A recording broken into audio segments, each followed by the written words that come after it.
Hey, how's it going?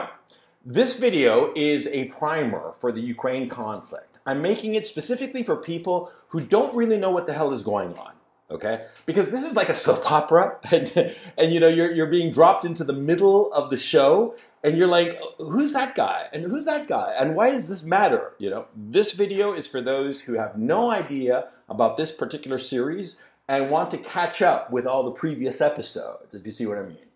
So the Ukraine conflict, you have to understand a little bit about the historical origins of the conflict, and then you have to understand what's happening right now. So first I'm going to do a little bit of historical background so you get the picture, and then I'm going to start talking about the events that have happened since February 24th, which was the start of this conflict, okay? Now, the historical background. See, in 1990, you know, the Soviet Union collapsed, right? And the Soviet Union internally was divided into Soviet republics. And when the Soviet Union collapsed, many of these republics became independent nations, like the Baltics, like Kazakhstan, like Ukraine. Now, Ukraine, to give you a picture in terms of size, it's roughly the size of France, roughly the size of Texas, okay? It's a big country. I've ridden my motorcycle across all of it. I've been living here, by the way, since 2016. I married a Ukrainian woman that I met when I was living in Paris. And, well, here we are, you know, a couple of kids and all the rest of it. But anyway, the point is, see, I know this country. It is huge, okay? Now, the country in and of itself, it has some unique problems in terms of demographics. Because, you see, the east and the south of the country is predominantly ethnic Russian, okay? The west and the center, except for the city of Kiev, which is almost dead bang in the middle to the north of the country, well, that is predominantly Ukrainian. Now, these are two ethnic groups that, from an outsider's perspective, frankly, I find them almost impossible to distinguish. But they know each other very well. You know, the narcissism of small differences. So the thing is, in elections starting in '91 and continuing forward, there was this clear divide in the country between those who considered themselves Ukrainian, ethnic Ukrainians, and those who considered themselves Ukrainian, but who were ethnic Russians. Now, the thing is, see, the part on the east and to the south has always been richer. It has better agricultural land. It has most of the industrialization of the country. The area of the current conflict, which is the east and the south of the country all the way to Odessa, that accounts for 85% of the GDP of the country, okay? So there was this divide between the two halves. And the divide was almost 50-50, okay? The two populations, and we could see this in election results. Often as not, especially coming into the 2000s, you'd have two candidates, one who was clearly ethnic Ukrainian or appealed more to the ethnic Ukrainians, and one who appealed more to the ethnic Russians. Now, the ethnic Russians would speak Russian. The ethnic Ukrainians would also speak Russian, and some of them would speak Ukrainian. Quite a number of ethnic Ukrainians never learned the Ukrainian language, by the way, okay? The whole country spoke Russian, but starting in the 2000s and so forth, there was this greater impetus of like Ukrainian language only, exclusively, okay? And this will come into play in a little bit. Now, the country, as I said, was divided along these ethnic lines, ethno-linguistic lines, if you will, and it was reflected in the election results. And what happened was that in 2013, there was a president called Yanukovych who had won the previous election, and he was basically kind of like an incompetent, kind of like a buffoon, okay? I mean, he was really like just a silly character, and there are a lot of videos showing his silliness, but that's not important. The point is that, see, he had appealed to the ethnic Russians, and that part of the demographics of the country had put him into power. He was not trying to carry out measures that would hurt the ethnic Ukrainians. He was trying to do a, you know, live and let live, kind of like, you know, kumbaya, we can all live together kind of thing. I mean, I'm grossly simplifying, but for the sake of this primer. Now, the thing is, see, this man, Yanukovych, he was pursuing a two-track policy insofar as his relations with the two largest neighbors, see? Because on the west, he has the European Union, which is rich. And so he wanted to pursue a good policy with the West, of course. But on the other hand, he's got Russia, and most of Ukraine's trade was carried out with Russia. And a lot of people in Ukraine had family in Russia. I mean, like a lot, okay? And so he wanted to pursue, as most countries between two powers will try to pursue, a two-track policy of like playing one off the other kind of thing and trying to get the best deal from each of them. And there was a lot of impetus for Ukraine to join the European Union because a lot of Ukrainians have thought that if Ukraine joined the European Union, it would be the land of milk and honey and everything would be wonderful and so on and so forth. Which is, of course, just fantasy, but that's not the point. These people wanted to join the European Union, and they were, of course, predominantly on the western and central areas of Ukraine, the more ethnic Ukrainian side. Whereas the eastern and southern areas, including the peninsula of Crimea, wanted to pursue a more pro-Russian approach. And Yanukovych was trying to balance between the two. Okay? Now, what happened in 2013 and into 2014 was a color revolution, the Maidan Revolution. Now, what is a color revolution?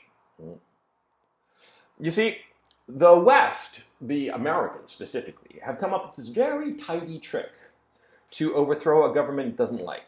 And it goes as follows. See, they put in NGOs, non-governmental organizations, that are ultimately funded by groups like the Open Society, some groups allied to the World Economic Forum, that whole crowd, that are politicized NGOs, and these NGOs install their offices in the targeted country, and they create, they foment agents provocateurs, basically. And so what happens is that in a color revolution, there might be some, civil disturbance, perhaps some minor rioting over a genuine and legitimate issue. But these NGOs, with their agents provocateurs, they amp up these demonstrations and turn them into outright riots. And they try to overthrow the government by way of this rioting, by way of this civil insurgency, if you will. And that's what basically happened in 2014. The Yanukovych government, which was supposed to go for re-election in just a few months, well, it was overthrown in this color revolution. And an individual named Poroshenko was installed as president. Okay, and he was pro-West. He was in favor of closer ties with the West and breaking ties with Russia. Because that was the point of these NGOs that were ultimately puppeteered from Washington and Brussels. The idea was for Ukraine to decide between Russia or the West. And so these NGOs staged this color revolution, the Maidan Revolution, which was supposed to be so wonderful for Ukraine, and it wasn't, okay? I mean, like, after that color revolution, the economy of Ukraine, really cratered, and it's been downhill since then. Ukraine was the second poorest country in Europe, with a population of 45 million people. And the thing is, see, because of the economic disaster that ensued post-Maidan Revolution, a lot of Ukrainians, the more educated Ukrainians, they fled to the West for job opportunities there, okay? Now, in this color revolution, they overthrew Yanukovych and installed Poroshenko. And what happened was that the Russians, they got very, very nervous because they have a major naval base in the Crimean Peninsula, in the city of Sevastopol. And the Russian Empire, pre-Soviet Union, had captured Crimea in 1776 under Catherine the Great.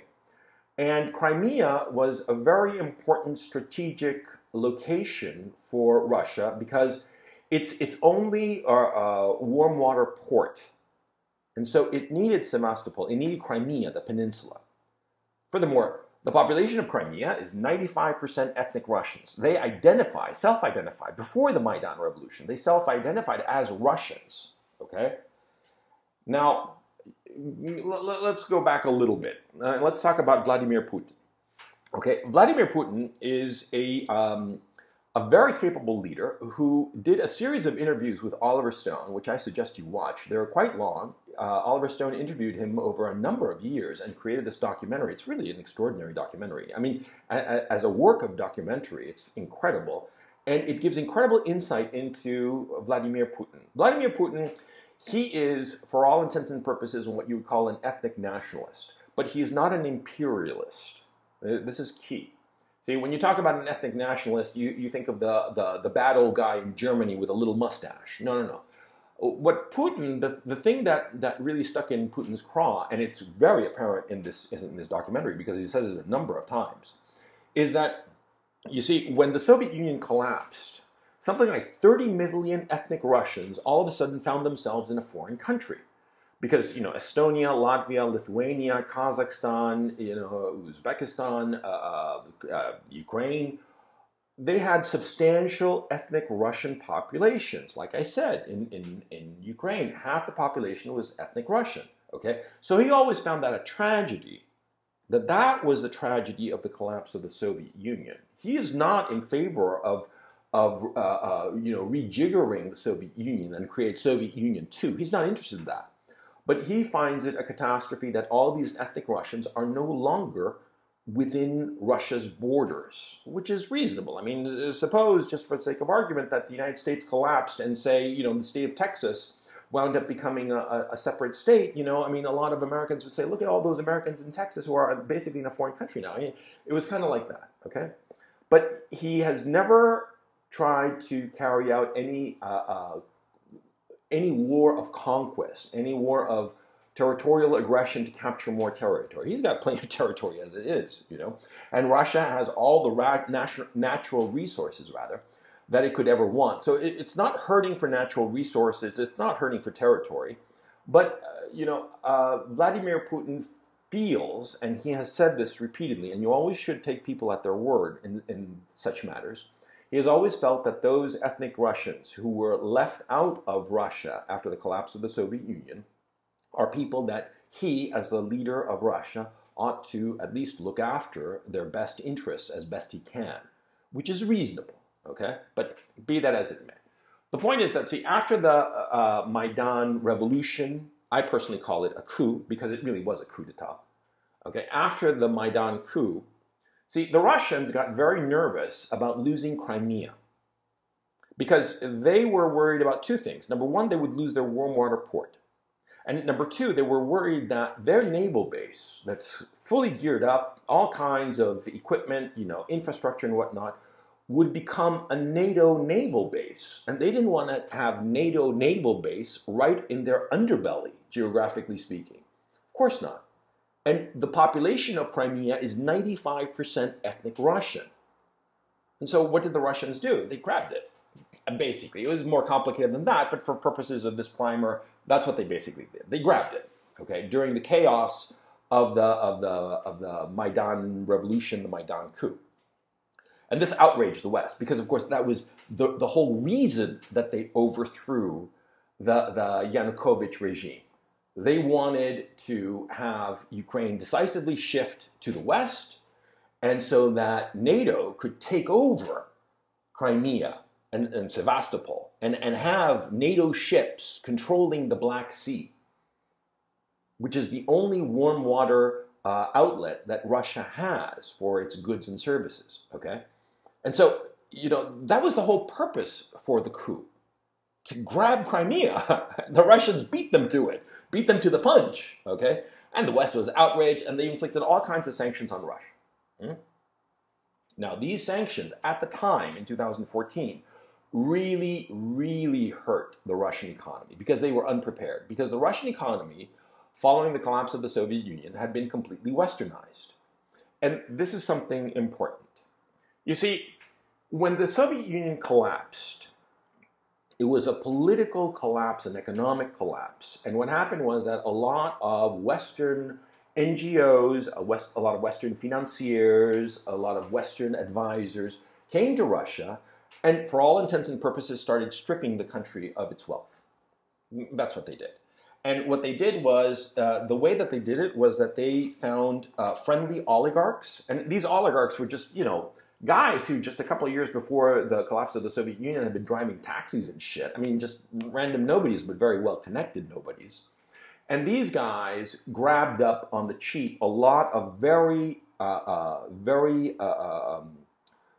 expensive, very valuable assets in Russia, in Ukraine, in all the states that emerged from the collapse of the Soviet Union. See, this is where the oligarchs come from. And the oligarchs were assisted by the Western advisors, okay? Because the West always talks about those evil Russian oligarchs. Yeah, but who created them in many ways? It was the West in many ways, not exclusively, okay? But that's not important. The important thing is that, see, the 90s in Russia were a complete catastrophe. The people were in misery. You know, the birth rates collapsed to like 1.1 child per woman during that period of time. It was a disaster, demographically speaking, but morally, by psychologically, it was a disaster because the country was being basically strip-mined of all its assets by rapacious Western financiers, you see? And this happened in Russia, and this happened in Ukraine. But there was one difference between Ukraine and Russia, and the difference was Putin. See, Putin was a KGB agent, officer, right? But he wasn't like, you know, doing spy shit. He was like a lawyer, basically, as I understand it. But that's not important. The point is that, see, as I said, he is a Russian nationalist, okay? And so when he took power in '99, the West thought that, oh, he's our guy, because Boris Yeltsin, you know, he was a drunken buffoon. It was pathetic. But here comes this young man, you know, very capable, very quiet, very serious, who seems to know what he's doing. He's very connected with the KGB, and through the KGB, the whole of Russia can be easily controlled, you know. So he seems to be our guy. That's what the West thought. People like John McCain, you know, and a lot of the, you know, the Kagan family, and all those people thought that Putin was our guy, you know, that he would allow this continued rape of Russia that had occurred during the 90s, that he would allow it to continue into the 2000s, right? As they were doing in Ukraine. Because part of the reason Ukraine is so poor is because it's so corrupt. And it's so corrupt because of the oligarchs. The oligarchs in Ukraine basically rule like each of the regions as their own private fiefdom, for crying out loud. And so, you know, they were happy with Putin when he came into power. And Putin, one of the first things that he did was that he gathered all the oligarchs and he told them, look, you have your money situation, that's good on you, but you don't get involved in politics. And this was basically a message not just from Putin, but the KGB cadres that were supporting Putin, okay? Now, these KGB cadres and Putin himself, they laid down the law to these oligarchs. You can make your money, you know, do what you're doing, fine, but don't mess with politics. And Putin and the KGB cadres that were supporting him, and the other cadres that were supporting him, but it's not important for this conversation. See, they made sure that these oligarchs in Russia towed the line and never got involved in politics, which was not the case in Ukraine. In Ukraine, the oligarchs, like I said, they had their own private fiefdoms in each of the oblasts, the regions of Ukraine, and, you know, they just sucked out all the resources of Ukraine, and, you know, basically bought themselves villas in Spain and ski chalets in Switzerland and shit like that, and Lamborghinis driving around Milan and so forth, see? Whereas in Russia, the oligarchs were controlled by not being able to get involved in politics. And what happened, of course, is that Putin slowly started undermining the oligarchs in Russia. And the pro-Western oligarchs, like Abramovich and a few others, you know, they fled to the West. Right? The ones who stayed, they had to knuckle under the new rules of the Russians. And eventually, you know, Putin neutralized the oligarchs and was able to create a unified state under the control of the Kremlin. Because historically, Russia has always been a top-down, pyramid-type country. Because it is so it's so expansive, it's so diverse in terms of ethnic populations. Not as much as people think, by the way, but that's another conversation. And it has all kinds of problems, and it's basically more useful to have a centralized leadership as opposed to all divided up into little fiefdoms, right? And so Putin very slowly and systematically edged out all the oligarchs in Russia, and he created enormous prosperity for the Russian people. That's why Russia took off in the 2000s and into the 2010s, whereas the Ukraine just ground down into misery and just patheticism, to coin a word. Okay, so what happens is that, see, Russia is doing very well. And in 2007, Putin gave a very important speech at Munich, at this conference of world leaders and so forth. And in this conference, he basically outlined the thing that the unipolar world that had existed in the West, starting from the collapse of the Soviet Union, that the unipolar world would be ending and it would be a multipolar world. I mean, he outlined this, and he thought that the unipolar world had been arrogant, which is true, and that the unipolar world was unfair, which is also true, and that the unipolar world could not exist indefinitely because other countries, Russia, China, India, they were rising, and there would need to be a more equitable distribution of geopolitical power. And this outraged the neocons in Washington in particular. John McCain was at that speech, and if you see a video of it, as he's listening to what Vladimir Putin is saying, who was supposed to be our guy, and he's basically telling them, fuck you. You can see the daggers coming out of his eyes. It's really fucking funny. But anyway, the point. See, in 2013-14, there was the Maidan coup, and there was a region that was exceptionally pro-Russian, two regions rather, Lugansk and Donetsk. Now, these are two south and slightly eastern regions in Ukraine,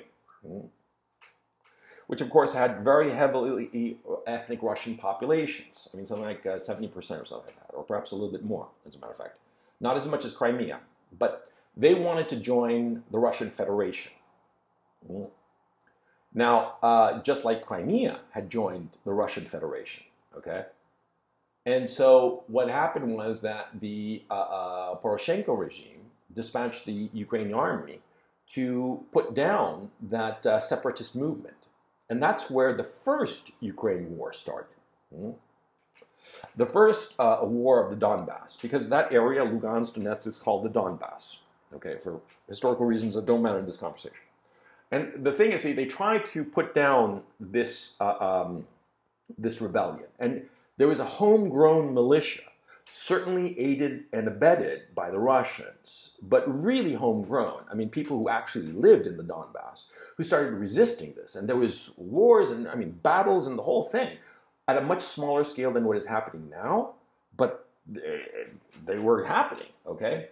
And the separatists were winning. That's the key issue. They were winning. And so the French and the Germans tried to negotiate a peace settlement. And they convinced Russia to, be associated into this peace process, and it was called the Minsk Agreements because they were done out of Minsk in Belarus. Okay, and basically it was that the Ukraine government would give more autonomy to the Donbass region, but would not allow it to separate, but would give it more autonomy, allow it to use the Russian language, because the Kiev regime, when it took over, the Poroshenko regime, when it took over, it imposed strict language requirements. Everybody had to speak Ukrainian. Every government document would be in Ukraine only, no Russian, And there were other measures, suppressing of Russian language television stations, stuff like that. And so the Minsk agreements were basically a way to have long-term peace and stability in the region of the Donbass. And it was because of the Minsk agreements that there was a ceasefire, and the Donbass militias, which were winning, were basically told to pull back. And, there was going to be a long-term peace agreement.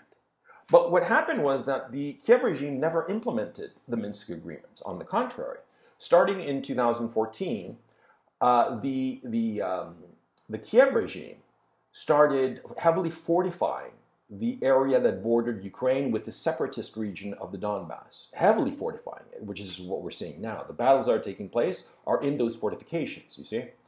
And what also happened was that starting in 2014-15, the West started supplying the Kiev regime with all kinds of weapons, with all kinds of training, The Kiev regime also grew its military enormously. I mean, it just went through the roof as they built this very, very large army. And throughout this time, they were constantly shelling the regions of the Donbass, the cities of the Donbass, Donetsk and Lugansk, and they were shelling them, and 16,000 people died after 2015 up until the start of this conflict.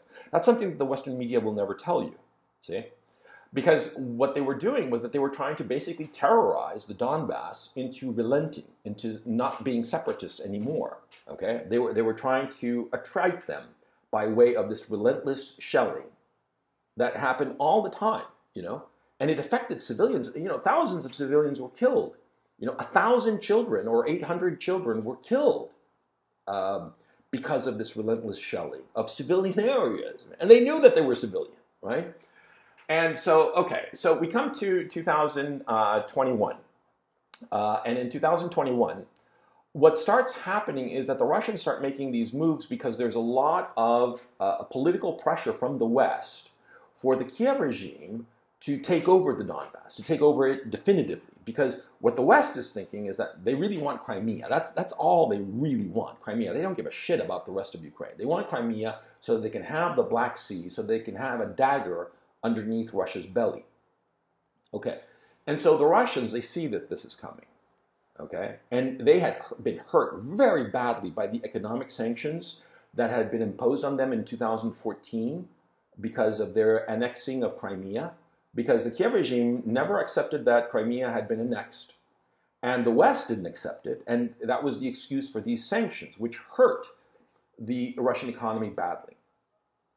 Now, while the West was arming the Kiev regime, what did the Russians do? Well, the Russians were under no illusions, or at least they're very prepared people, because what they started to do, the Putin regime, they started doing multiple things. Number one, they started to sanction-proof their economy. See, the Western economies depend on several institutional and structural issues that allow it to wield enormous economic leverage over any country around the world. Specifically, the capital markets, insofar as the transfer of money is concerned. The SWIFT system, you've probably heard that quite a bit. Now, the SWIFT system is it's a messaging system, okay? It's a messaging system to send money between banks. And if you're on that system, it's easy to transfer funds between the two banks. If you're not on the system, you can't transfer your money from one bank to another. And therefore, this affects foreign trade.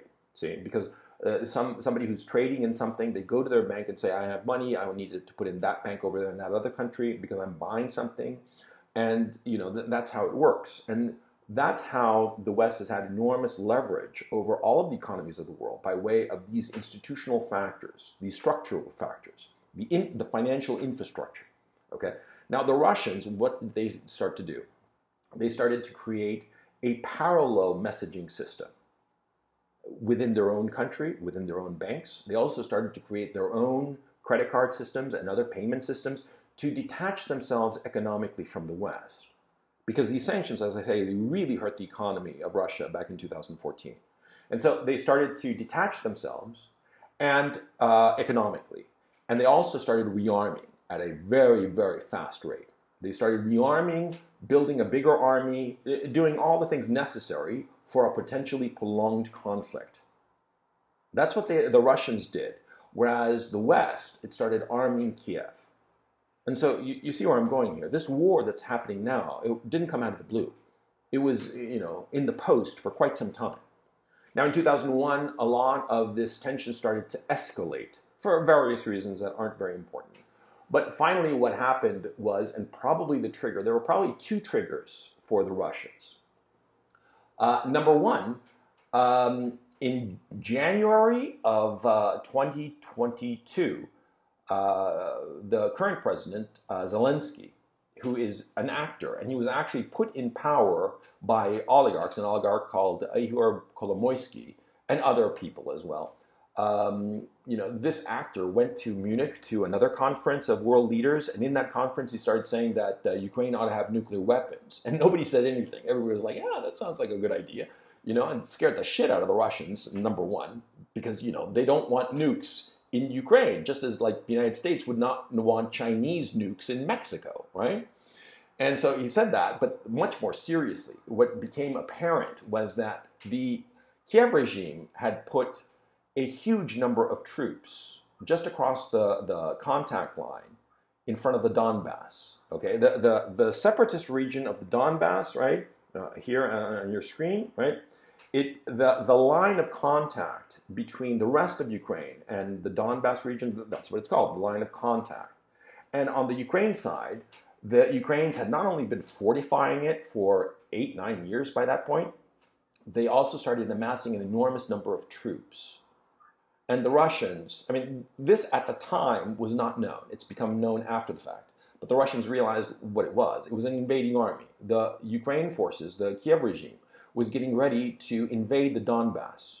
And they were going to carry out an ethnic cleansing of the Donbass region, because something else that people don't talk about. See, the Kiev regime, starting with the Maidan Revolution, who were the people that the NGOs financed? They were neo-Nazis.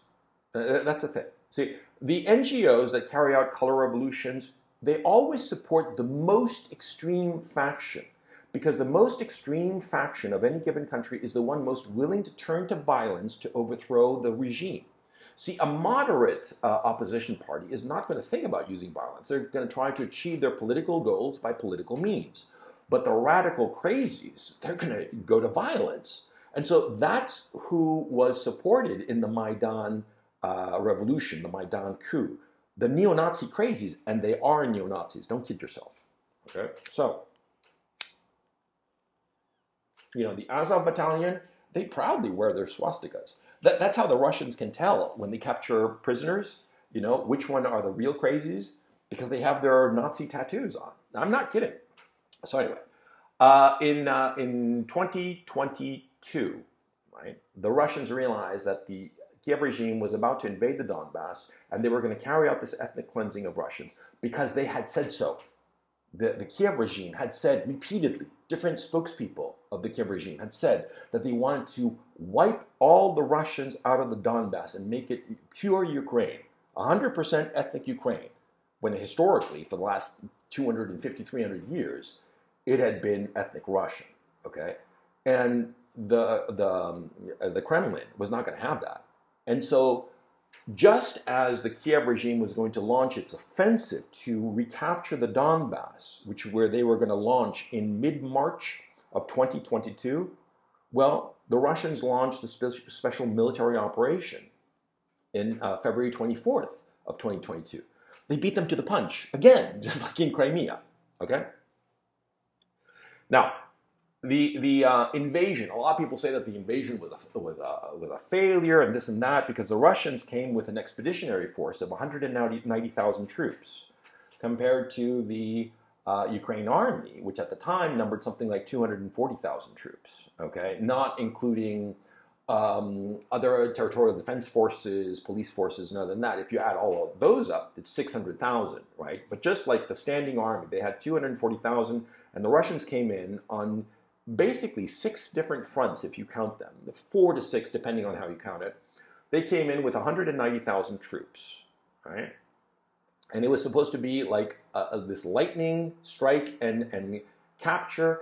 And the goal of the Russians was to scare the Kiev regime into settling quickly, and implementing the Minsk II agreements, see?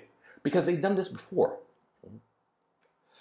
In other breakaway areas of Russia, in Georgia and so forth, they have done something similar. And it's worked for them. It worked very effectively. In fact, it did work in the south of Ukraine. They launched these offensives that were quick, deep, to capture certain key command centers and cities. And in the south, it worked. That's why they captured Kherson, for instance. They captured it in the first couple of days, okay? And it worked because the leadership there fled. And what the Russians clearly thought would happen, sorry about that, is that the Kiev regime would also either sue for peace quickly or abandon ship and flee the city. But what happened was that the Kiev regime stayed put in Kiev. I was there when the war broke out, so I know. And but in the south, this strategy worked. And that's why the Russians were able to capture this huge swath of territory in the south okay? Roughly 100,000 square kilometers, which is, I don't know, 4 times the size of Massachusetts, basically. And they captured this territory, but in the north, around Kiev, it didn't work. They never intended to capture Kiev because they didn't have enough troops. Kiev is a large city, 2.7 million people, I believe. And so capturing such a large city with the number of troops that they had there, which is basically amounted to about 30,000, that was not an invading army. It was basically to scare the Kiev regime into a quick peace and implementing the Minsk agreements. That's the key issue, because that's what the Russians have always wanted. They wanted, an acknowledgement that Crimea was Russian forevermore, and they wanted some political autonomy and protection for the ethnic Russians in the Donbass. That's what they wanted, okay? That's why the Minsk II agreements came into play. But anyway, the point is that in the south it worked, in the north it failed. And what happened was that during March, the Russians and the Ukrainians started negotiating to some sort of ceasefire, okay? They were trying to get to a peace settlement. And in late March, early April, they seem to have come awfully close. Retrospectively, it appears that they came close to some sort of agreement. And that's why the Russians started to pull back in the north, around Kiev and around Sumy and Chuhuyev. It appeared that a settlement would be reached, and that's why they pulled back out of a measure of, it was 2 factors. Number one, their supply lines were too long, and so it was smart to start pulling troops back or else go in big, right? And number 2, they seemed to be close to this agreement, so it was a measure of good faith. But of course, what happened was in early April, Boris Johnson arrived in Kiev and laid down the law for the Zelensky regime. No peace negotiation. You got to go to war with these guys and go all the way. And the signal for that, remember that human rights atrocity that happened in that suburb of Kiev? That was staged, okay? That wasn't the Russians, okay? But that's a long conversation. That's for another video. But the point is that, see, that was a turning point for the Russians realizing, no, these guys are never going to sign any kind of peace agreement. They want to go to war. And so the Russians, basically starting from there, they started creating the conditions so that they can go to war and ultimately capture the whole country. They didn't want to capture all of Ukraine, okay? They didn't even want to capture part of it. They just wanted the implementation of the Minsk II agreements. The West will deny this. And me saying this makes me automatically some sort of Putin apologist or Putin stooge or agent of the Kremlin or some shit like that. I haven't gotten any checks, man. So I'm telling you, this is what happened. Now, the Russians started reorganizing their armies, their strategies, their whole approach to the conflict. And for various reasons, they realized that this was going to be a war of attrition and that they would have to go for broke and reduce and eliminate and destroy, quite frankly, the Ukraine army, which they have been doing, okay? The last credible numbers as of last week, the numbers of Ukraine dead, according to Colonel Douglas Macgregor, who was Donald Trump's military advisor and a guy who's very plugged in, and he's a very sober man. He's never going to say something unless he's absolutely sure of the numbers. He said that 157,000 Ukraine soldiers had been killed in the conflict so far. 157,000. And that's killed.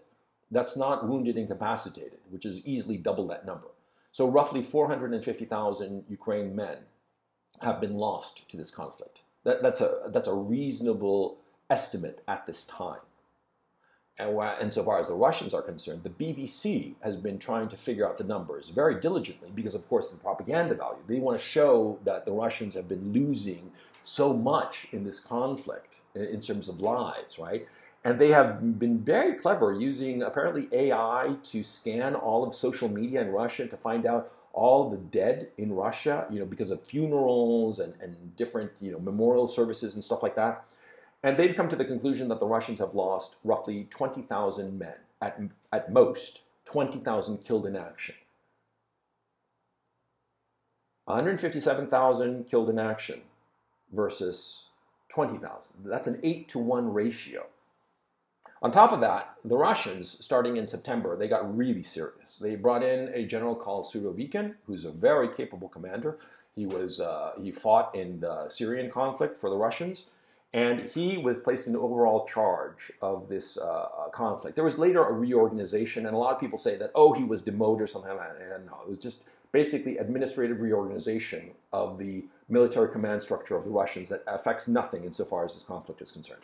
So Surovikin was put in charge, and they also called up 300,000 reservists. That's the number the Russians claim, but it's probably likely much higher. I would guesstimate that it was probably, 500,000 to 650,000, somewhere in that ballpark. There were also 70,000 volunteers. Now, this call-up in the West, they say that they're all conscripts. No, they're not conscripts. The Russians called up the equivalent of the American National Guard, okay?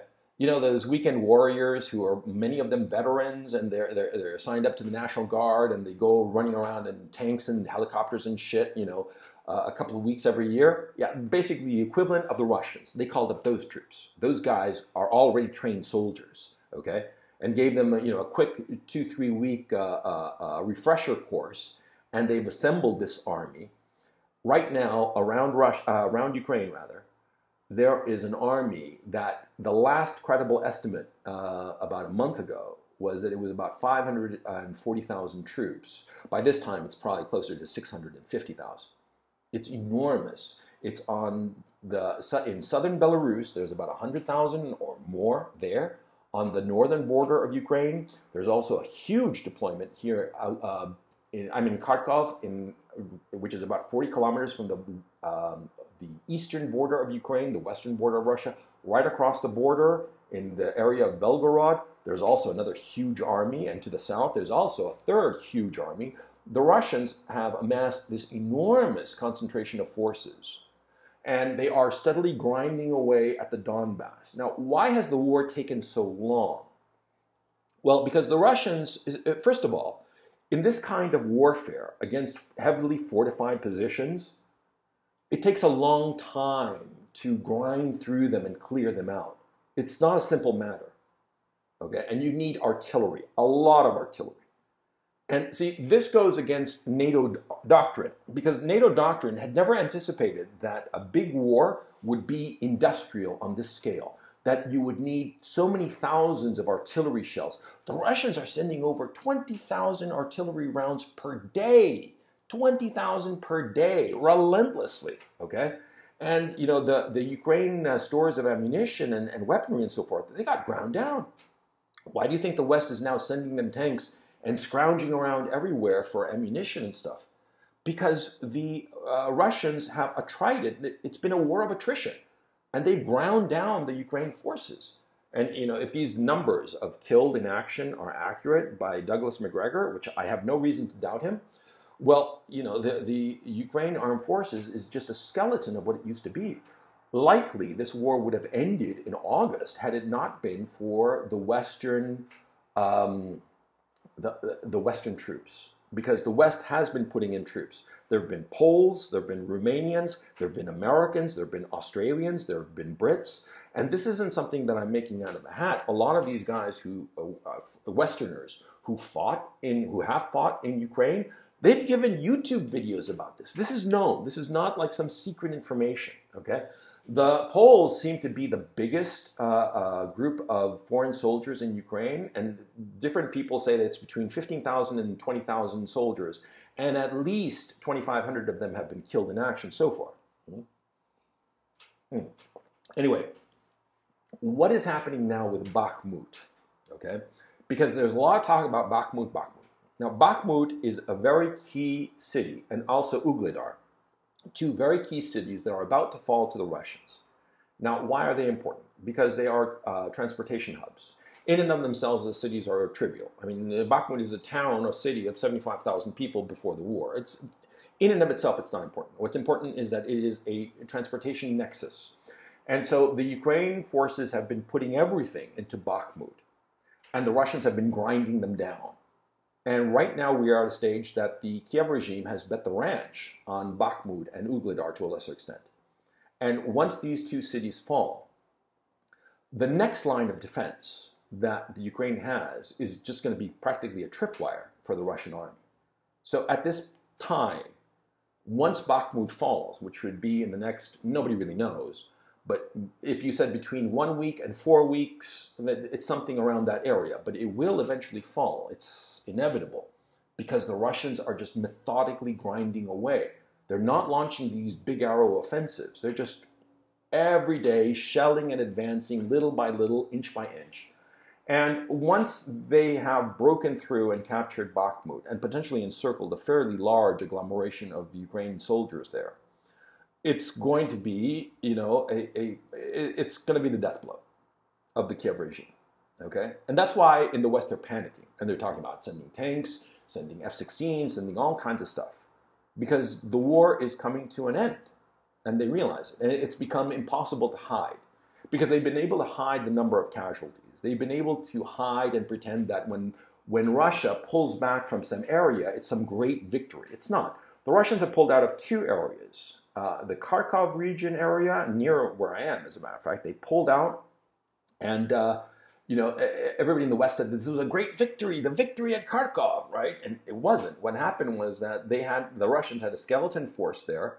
They pulled back to the Oskol River for a more defensible position, and the Ukraine army advanced to that area, and they got annihilated. They lost something like 6,000 troops there, killed in action in that advance, that victory, and the Russians didn't lose anything. Or practically anything. And the same happened in the city of Kherson. The Russians had captured the city of Kherson, and they had organized and everything, and they realized, we're going to have to pull back because it's not an easily defensible position. And so they pulled out of Kherson. The Kiev regime advanced, and they haven't been able to hold the city because they're under consistent Russian fire, because the Russians understand something that the West does not understand. See, that a war is not fought for territory. A war is fought to destroy the opposing army. That's the whole point of war, see? Because once you annihilate the opposing army, you can capture his territory. Yeah, it's no trick, see? So if you have to give up some territory in order to advance insofar as destroying your enemy, fine. We'll give up territory, and we'll let the West pretend that there was this great victory at Kharkov or this great victory at Kherson when there was no such thing. It was a operational retreat that forced the Ukrainians to advance and get annihilated, get the shit kicked out of them. Okay, and I'm kind of laughing, but it's tragic because these poor men walked into a trap. That's basically what happened. See, so anyway, overall, the war is winding down. Okay, and the Russians with this huge army, you don't amass an army this size for no reason. Okay, the Russians have a clear intention with this huge force that, as I said previously, is something like over 500,000 men. And so what is their purpose? Well, a lot of people are saying that it's going to be like some sort of attack from the north, from Belarus, slicing off western Ukraine and cutting all transportation from the west to Kiev, or something like that. I mean, I personally think that it's an occupying force. That's what I personally think. But it doesn't really matter. We'll see as the episodes ensue of this particular drama, right? The point where we are right now, see? You see, in the West, all of the propaganda has said that Zelensky's a hero, a Winston Churchill figure, and the Kiev regime are just angels and stuff like that. No, they're bloodthirsty murderers, the Kiev regime. I'm telling you right now. These people are neo-fascist, neo-Nazis. And you say to me, well, how is that possible? Zelensky is Jewish. I mean, he would never ally himself with neo-Nazis.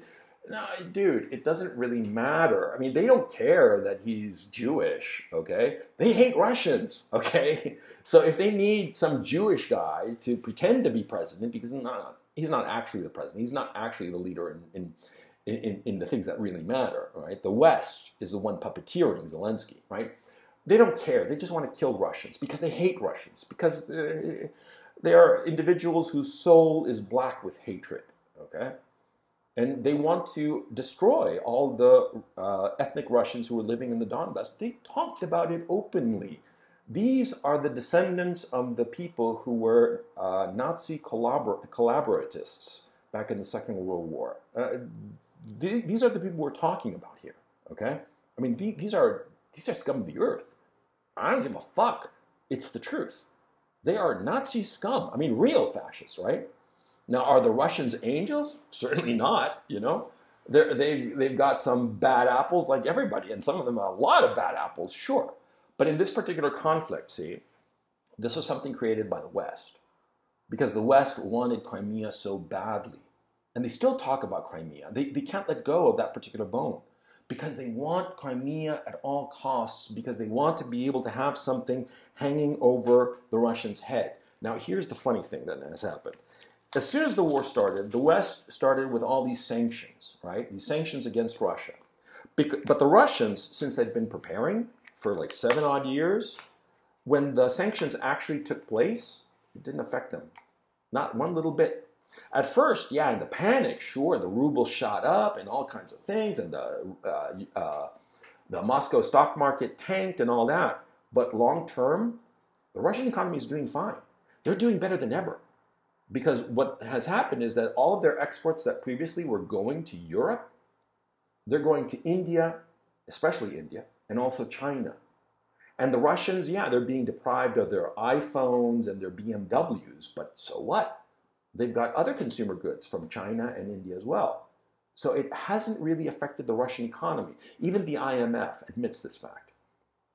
And people are starting to realize that the sanctions that the West imposed to try to absolutely annihilate the Russian economy, which is really a declaration of war, if you think about it, and war in all but name, well, it hurt the European and American economy far more than it hurt the Russian economy.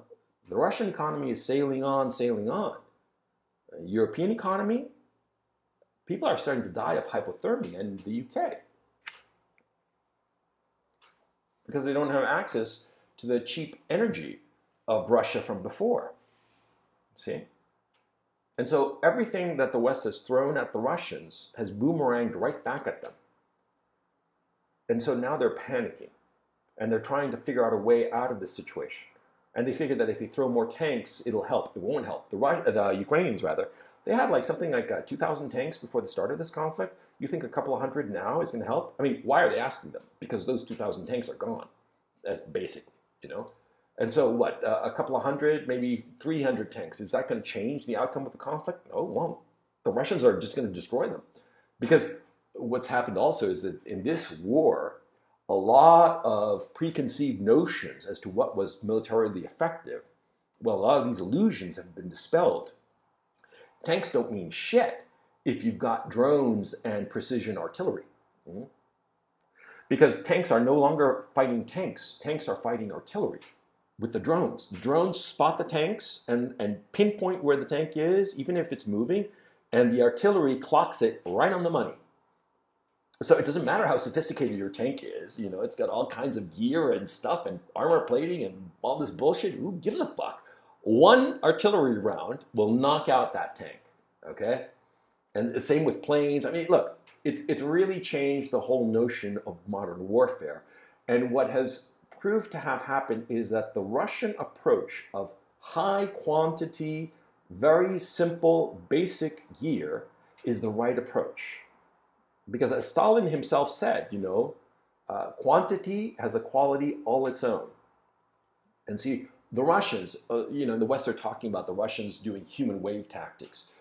You know, those BBC figures are correct, that the Russians have lost not more than 20,000 men against almost 160,000 Ukrainian killed in action.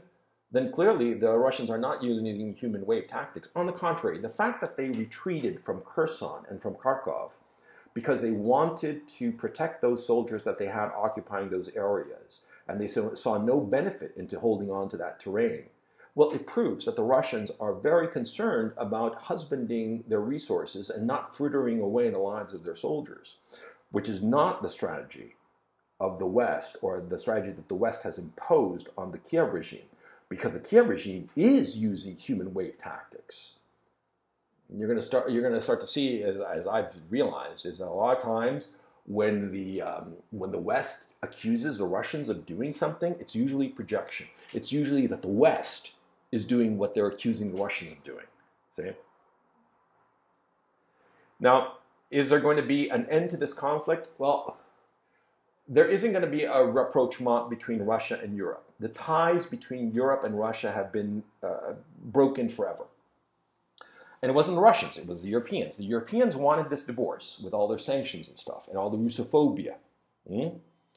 And so there's never going to be a rapprochement between Europe and Russia. And so Europe is going to be forever deprived of cheap Russian energy.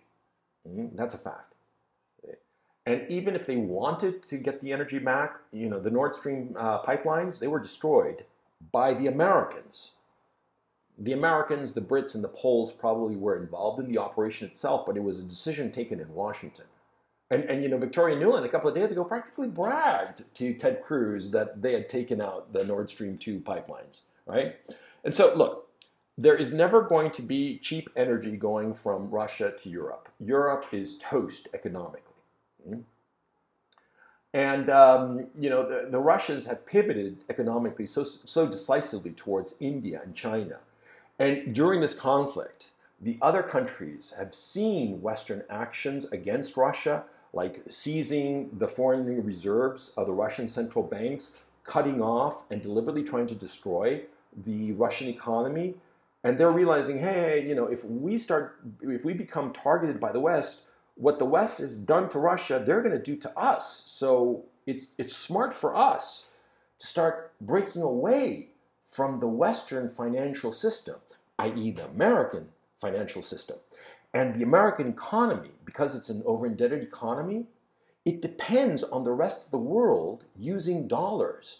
But because of these measures that the United States and the West has imposed on Russia, it scared the other countries like Saudi Arabia, like Turkey, like India, and certainly China.